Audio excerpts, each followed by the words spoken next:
Good morning, Senator Talent. How are you? Did we lose Doing Jim? great, There he you. is. Great.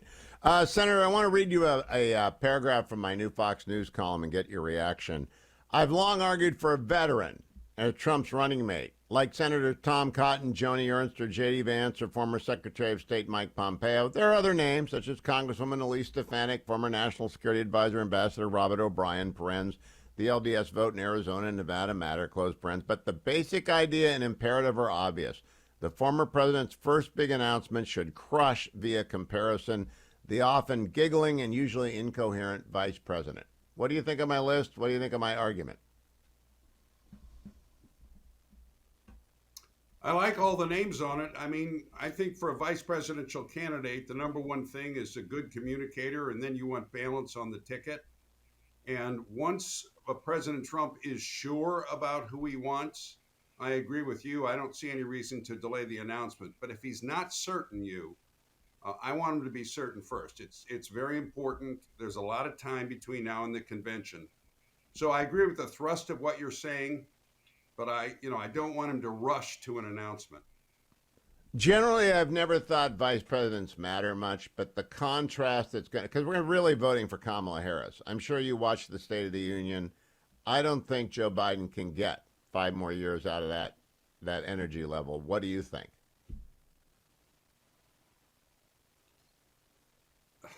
It's so hard to predict. I mean, but it's definitely a risk. And so I agree. I think it's a bigger issue in this election than usually, but it's very important to get a good communicator. We need people who can say how good things were under Trump, how bad they are now, and how good things are going to be again if President Trump gets elected. And that's got to be the main message of the campaign. And we need people who can carry it. And the two most important people are the nominee and the vice presidential nominee.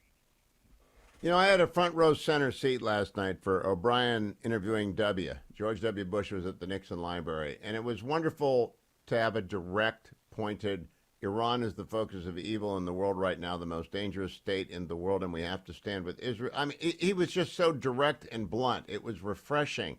You think we're ever going to get back to where candidates just speak directly to these issues? Yeah, I actually think in today's world, especially that's very important. I think a lot of people are picking up on that. And it's most important because the trust level for government and institutions in general has sunk so low that it's really important to be clear about what you're saying. And then you have a hope that people may actually think you're being sincere. So, yeah, Well, I agree. And I love what he's.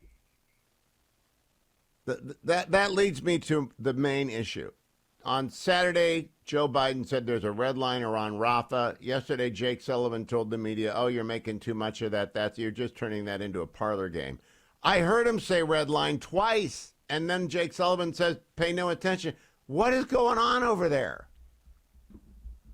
Well, I think I know what's going on. I mean, the president wanted to say that Israel can get Hamas, but they can't get Hamas in Rafah, which is, unfortunately for him, where Hamas is at. And his Yeah, problem is he's trying to please two constituencies. Yeah, he's trying to please two constituencies in his party, the people who want Israel to win and the people who want Israel to lose. And since those two constituencies have irreconcilable goals, the administration has lapsed into incoherence, which, by the way, is alienating everybody. That's their I problem. think he's in danger of losing not only Jewish Americans, but people like you and me who are long-standing friends of Israel, have got nothing Jewish about us, but we like democracies and we like allies, and we don't like to undercut them. I know he's sending weapons, but I think the rhetoric is damaging, Jim Talent. Do you agree with me, Senator? Yes, because what Israel needs primarily is not weapons. What Israel has needed from the beginning is diplomatic and narrative support, particularly in international forums. The failure to give it risks prolonging the war because, and Dr. Oren has said this so eloquently, Hamas and Hezbollah are both hoping that international pressure and pressure from the United States will force Israel to back off. If they knew that wasn't going to happen, there would at least be a chance that they would seek a way to end this consistent with Israeli security and return of the hostages. So this is Could he actually not? it's Could he? prolonging the war. Yes. I was just, could he not just say, we are with Israel. Israel has to destroy Hamas. We are certain that Israel will do it as carefully as it can be done, but we are with them and we will provide them, but we know that they will act responsibly. Can't he just say that? That's yes, that's what he ought to say. I think there's two reasons. One is that he's not. One is the political problem that you mentioned. And the other is because, and this is a holdover from the Obama administration, and I don't know if you asked President Bush about this. They actually think that you can construct a security arrangement in the Middle East that will be stable around a partnership with Iran.